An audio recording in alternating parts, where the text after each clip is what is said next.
ഇത് നമ്മുടെ ജഡായു പാറയിലോട്ട് കയറാനുള്ള എൻട്രിങ് പോയിന്റാണ് അല്ലേ. നല്ല രസമുണ്ട് അല്ലേ.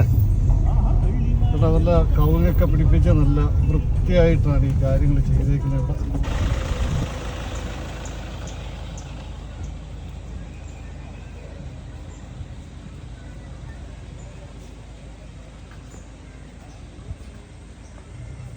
കണ്ടോ നമ്മുടെ കേരളത്തിൽ ഇങ്ങനെയൊക്കെ ഒരു ടൂറിസം നന്നായിട്ട് നടത്താൻ കേരളക്കാർക്ക് അറിയാം അല്ലേ.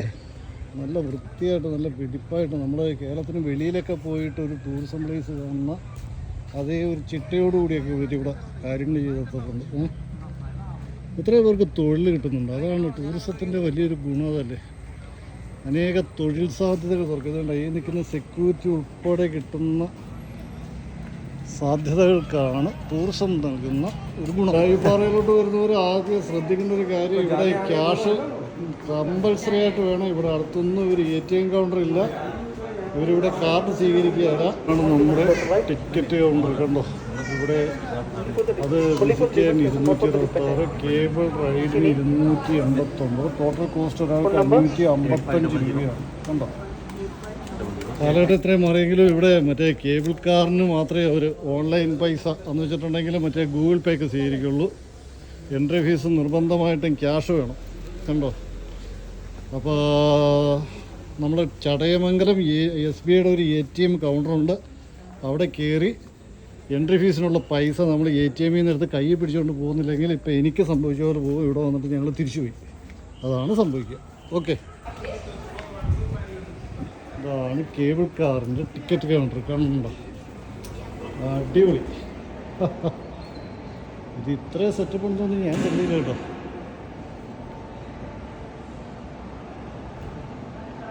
നല്ലൊരു ഇൻ്റർനാഷണൽ സെറ്റപ്പിലാണ് ഈ ടിക്കറ്റ് കൗണ്ടറൊക്കെ ഉണ്ടാക്കിയിരിക്കുന്നത്. ഓ, അടിപൊളി.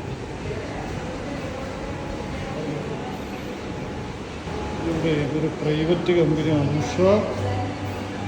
ഉഷ ബ്രീക്കോ ലിമിറ്റഡ്. ഇതാണ് ഇവിടെ ഈ കേബിൾ കാർ നടത്തുന്നവരാണ്. അവരാണ് ഈ കൗണ്ടറും കാര്യങ്ങൾ. കണ്ടോ, നല്ല രസം. നല്ല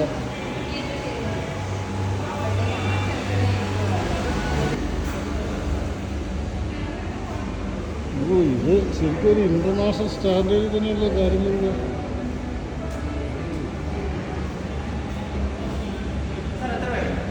രണ്ടുപേരും എന്ത് ഭംഗിയാണ് നോക്കിയത്. നല്ല വളരെ മനോഹരമായിട്ട് വളരെ സ്റ്റാൻഡേർഡായിട്ടാണ് ഈ കാര്യങ്ങൾ ഇവിടെ ചെയ്തിട്ടുള്ളത്. കണ്ടോ, നമ്മുടെ ലിഫ്റ്റിൽ കയറി പോകണം. സെക്കൻഡ് ഫ്ലോറിലാണ് നമ്മുടെ ഈ സംഭവം വരിക. അത് ഒന്നാമത്തെ ക്വാളിറ്റിയുള്ള ലിഫ്റ്റ് അല്ലേ. നല്ല ഭംഗിയുള്ള നല്ല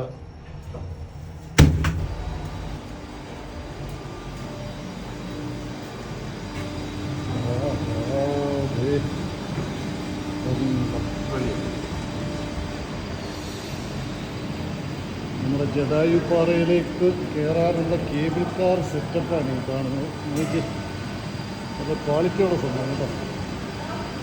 നല്ല നിലവാരമുള്ളൊരു കേബിൾ കാർ അറേഞ്ച്മെൻ്റാണ്.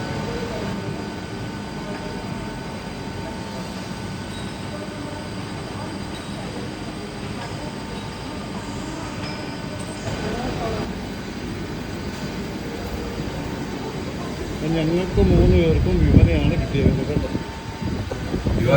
ഇതിൻ്റെ പിന്നാലെയുള്ള കളിയൊക്കെ ഇതൊക്കെയാണ്. ഇതൊക്കെ വളരെ അഡ്വാൻസ്ഡ് സിസ്റ്റമാണ്. നമ്മൾ അത്യാവശ്യം സ്പീഡായി. ഓ, അടിപൊളി. ഇതൊക്കെയാണ് ശരിക്കും പറഞ്ഞാൽ ടൂറിസം എന്ന് പറയുന്നത്. ഇങ്ങനെയൊക്കെ വളരെ ഹൈലൈറ്റ് ചെയ്തല്ലേ. ഒരുപാട് പ്ലേസസ് ഉണ്ട്. ഇതിങ്ങനെ അഡ്വാൻസ്ഡ് ആയിട്ട് കാര്യങ്ങൾ ചെയ്യണം. ഹെലിപ്പാഡ് കൂടി ഉണ്ടല്ലോ. ശരി, ഇത്രയും അഡ്വാൻസ്ഡ് ആയിട്ടാണ് നമ്മൾ ഈ കാര്യങ്ങൾ നടത്തുന്നത് കേട്ടോ. നല്ലൊരു ഹെലിപ്പാഡ് കൂടി ഉണ്ട് ഈ ടൂറിസം മേഖലയിലോട്ട് വരാൻ. കേബിൾ കാർ വഴി നമ്മുടെ ജഡായു പാറയുടെ അടുത്തേക്ക് നമ്മൾ എത്തണം. അതുകൊണ്ടോ ജഡായുവിൻ്റെ കാല് കണ്ടോ. ജഡായുവിൻ്റെ ചിറക് വെട്ടിക്കളഞ്ഞിട്ട് പുള്ളി മറന്ന് വീഴുന്ന രംഗമാണ് ഈ കാണുന്നത്. അപ്പോൾ ഇതിനകത്തൊരു ചെറിയൊരു വെള്ള സംഭരണമൊക്കെ ഉണ്ട്. മഴവെള്ള സംഭരണിയാണെന്ന് തോന്നുന്നുണ്ടോ. കാരണം വെള്ളം സംഭരിക്കാനുള്ള പാറയിടിക്കലുള്ളതാണ്.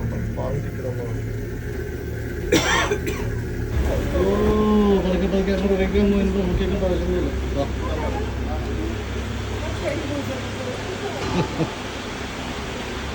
അങ്ങനെ ജടായുപ്പാറയുടെ പോയിന്റിൽ എത്തിയതാ. ഫസ്റ്റ് സ്റ്റെപ്പിൻ ജടായുപ്പാറ അല്ലേ? ശരിയല്ല യുവമാഷേ? ഓ ഇത് നമ്മൾ പുറമേന്ന് കാണുന്നോട്ടല്ല കേട്ടോ, ഇതിനൊരു സംഭവമാണ്. ഓ ഇതൊരു കൺസ്ട്രക്ഷൻ തന്നെയാണ് ഇത്.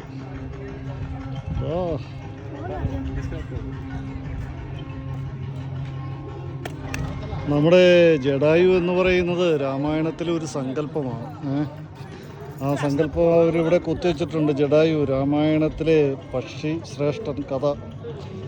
അപ്പോൾ നമ്മുടെ സീതേനെയും കൊണ്ട് രാവണൻ പാഞ്ഞു പോയപ്പോഴത്തേക്കും ജടായു വന്ന് അവൻ്റെ ചിറകും നഖവും ചുണ്ടും കൊണ്ട് തടഞ്ഞു എന്നാണ്. അവസാനം അവൻ്റെ ചിറക് അരിഞ്ഞ് രാവണൻ ചന്ദ്രഹാസം കൊണ്ട് അരിഞ്ഞ് കടന്നു പോകുമ്പോഴത്തേക്കും അത് ജടായു വീണ സ്ഥലം ഇവിടെയാണ് എന്നാണ് ഐതിഹ്യത്തിൽ പറയുന്നത്. അതാണ് ഇവിടെ ഈ കൊത്തിവെച്ചിരിക്കുന്നത് കേട്ടോ. ഇവിടെ കയറി വരുമ്പോൾ തന്നെ അതിങ്ങനെ കൊത്തിവെച്ചിരിക്കുകയാണ് കണ്ടോ ജടായു. ഇതിൻ്റെ അകത്തുനിന്ന് പ്രവേശനം ഇല്ലയെന്ന് തോന്നുന്നു. അതിൻ്റെ അകത്ത് ഒരു മ്യൂസിയം ഉണ്ട്, പക്ഷേ ആ മ്യൂസിയം ഇന്ന് വർക്കിംഗ് അല്ല. ഇതൊക്കെ തെറ്റാണ്. കാരണം നമ്മളൊക്കെ ഇത്രയും ടിക്കറ്റൊക്കെ എടുത്ത് ഇവിടം വരെയും കയറി വരുമ്പോഴത്തേക്ക് ഓരോ വർക്ക് ഇൻ പ്രോഗ്രസ് എന്നും പറഞ്ഞുകൊണ്ട് ഈ കാഴ്ചക്കാർക്ക് ഇതിങ്ങനെ ലോങ് ടൈമിൽ അടച്ചിടുന്നത് ഒരു ശരിയല്ല. അത് എത്രയും പെട്ടെന്ന് അതിൻ്റെയൊക്കെ പണി തീർത്ത് അത് കയറി വരുന്ന ടൂറിസ്റ്റുകൾക്ക് അത് തുറന്നു കൊടുക്കണം. നമ്മുടെ എല്ലാ കാര്യത്തിലും ഒരു ലാഗിങ് ഉണ്ട്. മലയാളിയുടെ എല്ലാ പൊതുബോധത്തിലും ഇത് ഒരു ബോർഡ് വെച്ച് കഴിഞ്ഞിട്ടുണ്ടെങ്കിൽ വരുന്നവൻ സഹിക്കുമെന്നുള്ള ഒരു കാഴ്ചപ്പാട് മലയാളിക്കുണ്ട്. എവിടെയും ഇതുണ്ട്. ആ ക്ലോസ്ഡ് എന്ന് പറഞ്ഞാൽ അതൊരു ശരിയായ സമീപനമല്ല. കാരണം ആ ടിക്കറ്റ് എടുത്ത് കയറി വരുന്നവന് ഇതിൻ്റെ അകവും കൂടി കാണാനുള്ളൊരു സൗകര്യം നമുക്ക് നിഷേധിക്കാൻ പാടില്ലാത്തതാണ്.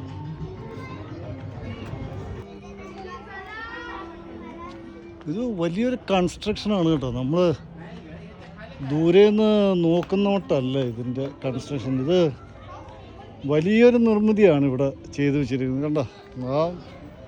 ഇവിടെ എന്ന് വെച്ചിട്ടുണ്ടെങ്കിൽ നമ്മുടെ ഇത് തിരുവനന്തപുരം ജില്ല തന്നെയല്ലേ ഈ സംഭവം? ചടയമംഗലം തിരുവനന്തപുരം ജില്ല തന്നെയല്ലേ? പെട്ടെന്നൊരു സംശയം. ഏതൊക്കെയാലും ആ ജില്ലയുടെയും കോട്ടയത്തിൻ്റെയൊക്കെ ഭാഗം വരുന്നു മറു സൈഡ്. നന്നായിട്ട് നമുക്ക് നമ്മുടെ കേരളം തന്നെ ഇത്രയും വലുതല്ലേ? നമ്മളൊക്കെ അതിശയിപ്പിച്ച് കളയുന്ന കാഴ്ചകളാണ് ഇതെല്ലാം. നല്ലൊരു മ്യൂസിക്കൊക്കെ വെച്ചിട്ടുണ്ട് ഇവിടെ വന്ന് കയറുമ്പോഴത്തേക്ക്. ഇതുണ്ട്, ഇതിങ്ങനെ റൗണ്ട് അടിച്ച് നമുക്ക് പോകാവേ. ഇവിടെ ജടായു വീണപ്പോഴത്തേക്കും കുടിക്കാൻ വെള്ളമില്ലാഞ്ഞ് വന്നിട്ട് ഒരു ദിവ്യ കുളമൊക്കെ ഉണ്ടെന്ന് ഇവിടെ പറഞ്ഞിട്ടുണ്ട്, വെള്ളം പറ്റാത്തൊക്കെ. അതെ, അത് എവിടെയാണെന്ന് തോന്നുന്നു. ആൾക്കാർ കുടിക്കുന്നൊക്കെ ഉണ്ട്. ഇതൊരു ക്ഷേത്രവും കൂടി ഉണ്ട്, ഒരു ചെറിയൊരു ക്ഷേത്ര കൺസെപ്റ്റും കൂടി ഇവിടെ തീർത്തിട്ടുണ്ട്. ഇത് നമ്മൾ ഉദ്ദേശിക്കുന്ന മട്ടല്ല കേട്ടോ, ഇത് വമ്പൻ സ്ട്രക്ചറാണ് കേട്ടോ ഇവിടെ തീർത്തിരിക്കുന്നത്. ഇത് എന്താ ചോദിച്ചിട്ട് ശില്പി രാജീവ് അഞ്ചൽ കണ്ട, കലാസംവിധായകൻ, ചലച്ചിത്ര സംവിധായകൻ. ജനനം 1956 ഡിസംബർ 20. അഞ്ചൽ ആലഞ്ചേരി. അമ്മതി ശ്രീമതി പൊന്നമ്മ. അച്ഛൻ ജയശേഖരൻ ശ്രീ KN വിദ്യാധരൻ. ആത്മീയ ഗുരു നവജ്യോതി ശ്രീ കരുണാകര ഗുരു. അപ്പോൾ നമ്മുടെ രാജീവ് അഞ്ചൽ കലാസംവിധായകൻ, ചലച്ചിത്ര സംവിധായകനാണിത് ചെയ്തേക്കുന്നത്. ജടായു ശില്പത്തിൻ്റെ സവിശേഷതകൾ: നിലവിൽ ലോകത്തിലെ ഏറ്റവും വലിയ പക്ഷിശില്പമാണിത്. 200 അടി നീളം, 150 അടി വീതി, 75 അടി ഉയരം, മീഡിയം കോൺക്രീറ്റ്. ശില്പത്തിനുള്ളിൽ ഉപയോഗപ്രദമായ സ്ഥലസൗകര്യം 15,000 ചതുരശ്ര അടി, ആൾട്ടിറ്റ്യൂഡ് 1000 അടിയാണ്.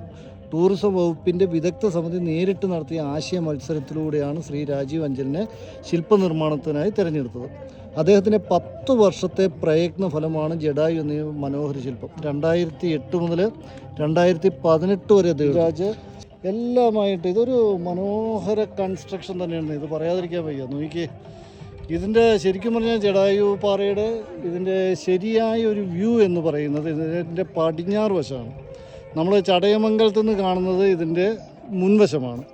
പക്ഷേ അവിടെയല്ല, ഇതിൻ്റെ ശില്പത്തിൻ്റെ ഒരു മനോഹരമായ ഏട് വന്ന് നിൽക്കുന്നത് ഇതിൻ്റെ പടിഞ്ഞാറ് വശത്താണ്. ഇത് കണ്ടോ, നമ്മുടെ വെയിലിപ്പോൾ പടിഞ്ഞാറേക്ക് ചാഞ്ഞു കൊടുക്കുന്നുണ്ട്. ഇത് നമുക്ക് കൃത്യമായിട്ട് പടിഞ്ഞാറ് വശമെന്ന് നമുക്ക് ഉറപ്പിച്ചും പറയാൻ പറ്റും. കണ്ടോ, ഇതാണ് അതിൻ്റെ സ്ട്രക്ചർ വന്നത്. ചിത്രത്തിലേക്ക് പോകാനുള്ളൊരു വഴിയാണ്. കണ്ടോ, ഇവിടെ നമുക്കൊരു കുറേ ശില്പങ്ങളുടെ കച്ചവടമൊക്കെ ഇവിടെ ഉണ്ട്. ഇതുണ്ടോ, രാമൻ്റെയൊക്കെ ശില്പങ്ങളാണ് കൂടുതൽ ഇവിടെ ഉള്ളത്. നമ്മളങ്ങനെ ജടായുവിന് മോക്ഷം നൽകാൻ വന്ന രാമൻ്റെ അമ്പലത്തിലേക്ക് കയറുകയാണ്. ഇത് കണ്ട, ഇതൊരു രാമക്ഷേത്രമാണ്. രാമൻ്റെ കൂട്ടുകാരൊക്കെ ഇവിടെ ഇഷ്ടം പോലെ ഉണ്ടല്ലോ. നമ്മുടെ കുരങ്ങന്മാരൊക്കെ ഇഷ്ടം പോലെ ഉണ്ട് കണ്ട. പിന്നെ ഇത് നല്ല കാടല്ലേ ഇത്. കണ്ട കുരങ്ങന്മാർ. ഇത് രാമൻ്റെ കണക്ക് പറഞ്ഞിട്ടുണ്ടെങ്കിൽ വാനര ശ്രേഷ്ഠന്മാരാണ്. ഇവരാണ് രാമനെ യുദ്ധം ജയിപ്പിച്ചത്. ഈ ഭാരതീയ ഐതിഹ്യത്തിന് ഇങ്ങനെ ചില ഗുണങ്ങളുണ്ട്. അത് എന്തോരം കണ്ടാലും കേട്ടാലും നമുക്ക് മതിയാകുകയില്ലാത്ത വിധത്തിൽ അത്രയ്ക്ക് റിച്ച്നെസ് ഉള്ളതാണ്. അതിൻ്റെ കളറിങ്ങും അതുപോലെ തന്നെ അതിൻ്റെ പാറ്റേണുകളും അതിൻ്റെ കഥാരീതികളും അതിൻ്റെ കഥാതന്തുക്കളും അതിൻ്റെ ആവിഷ്കാരങ്ങളും എല്ലാം അത് എത്ര കൊല്ലം കഴിഞ്ഞാലും മനുഷ്യന് മറക്കാൻ പറ്റിയല്ല. അത് അത്രയ്ക്ക് ഡെപ്തായിട്ടാണ് അത് എഴുതപ്പെട്ടിരിക്കുന്നത്. അവയെല്ലാത്തിനെയും പ്രകൃതിയെ ആണ് ഈ ഭാരതീയ സങ്കല്പങ്ങളിൽ, ഭാരതീയ ആത്മീയ സങ്കല്പങ്ങളിലെല്ലാം ചേർത്ത് നിർത്തിയിരിക്കുന്നത്. അപ്പോൾ ആ ഒരു സങ്കല്പത്തിൻ്റെ ഒരു സാക്ഷാത്കാരമാണ് ഇന്ന് ഈ കാണുന്ന ഈ ജനങ്ങൾ ഇവിടെ കൂടിയിരിക്കുന്നത്. ഇതൊരു വലിയൊരു വരുമാന മാർഗം കൂടിയുണ്ട്. ടൂറിസത്തെ സംബന്ധിച്ച് വലിയൊരു വരുമാന മാർഗവും കൂടിയാണ്. നമുക്ക് ഈ ക്ഷേത്രത്തിന് നമുക്കിവിടെ വലം വയ്ക്കാം. അവിടെ രാമൻ്റെ കൊടിയൊക്കെ വെച്ചിട്ടുണ്ട് കണ്ട. രാമൻ്റെ ചുവട്ടിൽ നമ്മുടെ ഹനുമാൻ ഇരിക്കുന്നതായ രാമൻ്റെ കൊടിയും കാര്യങ്ങളൊക്കെ വെച്ചിട്ടുണ്ട്. നല്ലൊരു കാലാവസ്ഥയായിരുന്നു ഇന്നിപ്പോൾ ഞങ്ങളിവിടെ വന്നത്. നല്ലൊരു കാലാവസ്ഥ, അധികം വെയിലൊന്നുമില്ല. ഇങ്ങോട്ട് ചെരുപ്പിടാതെ നമുക്ക് വരാൻ പറ്റുള്ളൂ. ഇത് നല്ല വെയിലുള്ള സമയത്താണെങ്കിൽ നമുക്ക് കാലൊക്കെ പൊള്ളിപ്പോവും.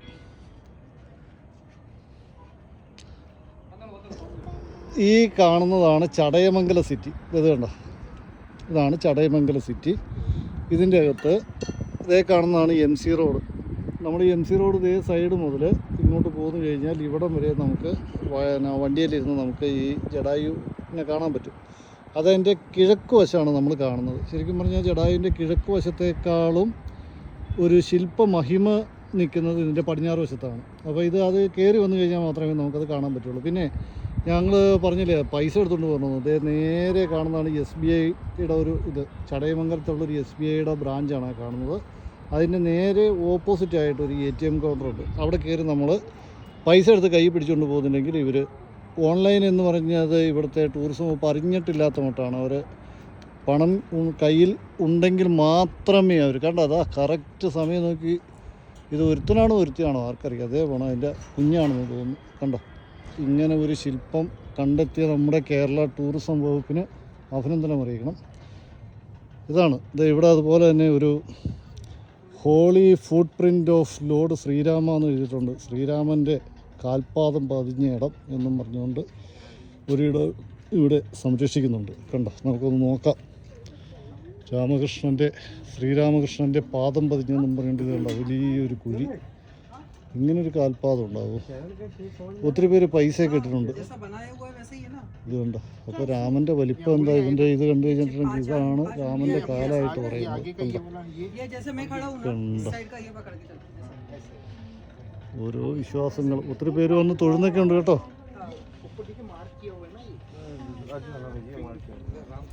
കണ്ടോ, അങ്ങനെ ജടായുവിനെ കണ്ടോട്ട് പതുക്കെ അവിടെ നിന്ന് ഇറങ്ങുകയാണ് കേട്ടോ. ഇത്രയൊക്കെ മതി. ഏതാണ്ട് നമുക്ക് ജടായുവിനെ കുറിച്ചുള്ള ഏകദേശം നമുക്കൊരു ജടായു പാറയെക്കുറിച്ച് നമുക്ക് ഏകദേശം ഒരു ധാരണയൊക്കെ കിട്ടി. ഇത് എല്ലാവരെയും അറിയിക്കുന്നു. എല്ലാവരും വന്ന് കാണും. ഇത് കേരളത്തിലേക്ക് കൊള്ളാവുന്ന നല്ലൊരു വളരെ വൃത്തിയായിട്ടും വെടിപ്പായിട്ടും മനോഹരമായിട്ടും വളരെ സിസ്റ്റമാറ്റിക്കായിട്ട് സൂക്ഷിച്ചിരിക്കുന്ന ഒരിടമാണ്. നമുക്ക് വൈകുന്നേരങ്ങളായിരിക്കും കുറച്ചും കൂടി നല്ലത്. ഇവിടെ വന്നിത് കാണുവാൻ നല്ലത് വൈകുന്നേരങ്ങളായിരിക്കും. കുറച്ചും കൂടി എനിക്ക് തോന്നുന്നു മഴയുള്ള സമയത്താണെങ്കിൽ ഒരു കുറച്ചും കൂടി മനോഹാരിത കൂടുന്നു. എനിക്ക് തോന്നുന്നത് നല്ല കട്ട മഴയത്ത് നമ്മൾ നനഞ്ഞതിലേ കൂടി ഇത് നടന്ന് കണ്ടു കഴിഞ്ഞാൽ അതിനൊരു പ്രത്യേക ഭംഗിയായിരിക്കും തോന്നുന്നു. ഓക്കെ, അപ്പോൾ എല്ലാവരെയും ഈ ജടായു പാറ കാണുവാൻ വേണ്ടിയിട്ടുള്ള ക്ഷണിച്ചുകൊണ്ട് സൈനിങ് ഔട്ട് ഓഫ് സായി പോത്തോട്ടെ കേട്ടോ. Okay, thank you.